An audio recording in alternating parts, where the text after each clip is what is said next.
'Twas the night before Christmas, and all through the house not a creature was stirring.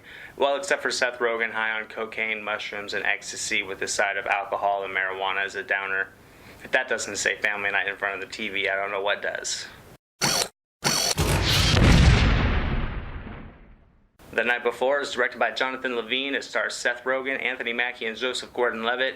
Also has some cameo appearances from Mindy Kaling, Michael Shannon, James Franco, Miley Cyrus. Has some pretty amusing narration by Tracy Morgan. So essentially in this storyline you have three lifelong friends. One of them has lost their parents to a tragic accident many years ago. Since then, it's been a Christmas Eve tradition for these three guys to get together, have a wild night of partying, building their own traditions, creating their own holiday nostalgia.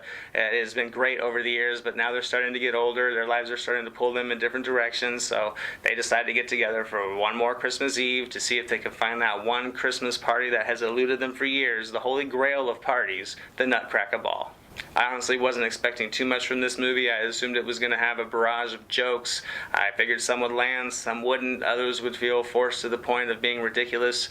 I assumed there would be hordes of sexual and drug-related content. It fits the party vibe of this script, and, that angle of film can easily be hit or miss, but in this one it actually works. I found myself laughing a lot more than I thought I would. There was a lot more funny moments to carry the pace along, and I really had a good time watching this movie. It was easily the three cast members' strong chemistry that carried this pace along. They were excellent in their roles.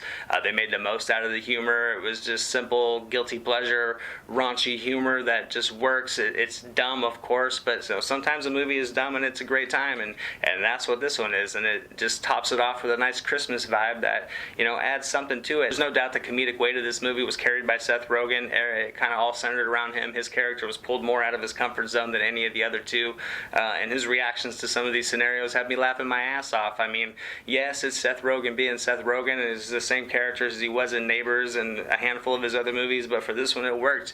And Anthony Mackie was one of the bright spots of this movie for me. You know what you're going to get with Seth Rogen and Joseph Gordon-Levitt when they're doing comedy. They both kind of played different personas of other comedic characters they played in other past movies. They were good for this movie, that they didn't really bring anything new to it. Anthony Mackie was the one that surprised me. He had some hilarious moments, and a handful of them. I often forget about what he can do in a comedy. I often remember him for his more dramatic, his serious action roles, but he can be funny when he wants to, and he made the material work. He fit in great with Gordon-Levitt and Rogen. And I don't want to not mention Joseph Gordon-Levitt. I think he was a great addition to this movie. He worked great with the other two guys, but the only problem was his character was the most predictable of the entire storyline.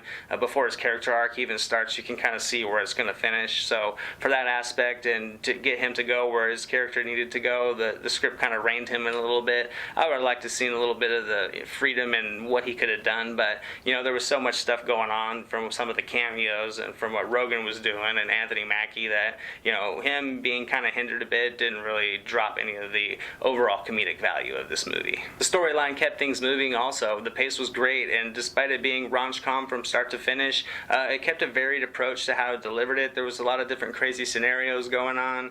The clever writing and some of the humor, the more blunt in-your-face humor, some subtle, dry humor, it all kind of was in there. It all blended well together. The film made the most out of the cameos too. It's like I don't think there was a cameo in there that didn't really add some amusement to this movie. And overall, it just fits together with this great Christmas vibe, and it just, it's just one of those films that the adults can sit back and, have a couple drinks and just, you laugh your ass off from start to finish. And this film knew exactly what it was. It was a dirty comedy. It didn't really focus over amount of time on a storyline that people didn't really care about. It was generic. It was, you don't care about the love dynamic between the two characters.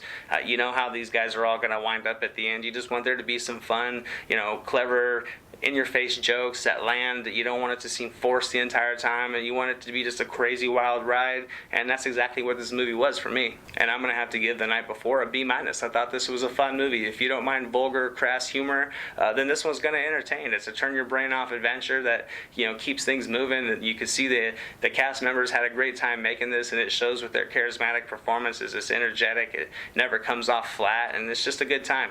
And it shows you that not all Christmas movies have to be those ones that the family can gather around and get their hot cocoa, as if Bad Santa didn't already prove that to us already. As always, thank you so much for watching. I hope you enjoyed this review of The Night Before. If you did see this film, go ahead and let me know what you thought below. I'd like to see your comments. Also, if you like videos like these and want to see more, go ahead and subscribe below. Don't forget to like if you did. I'm Anthony with the Silverscreen Analysis, and I'll see you next time.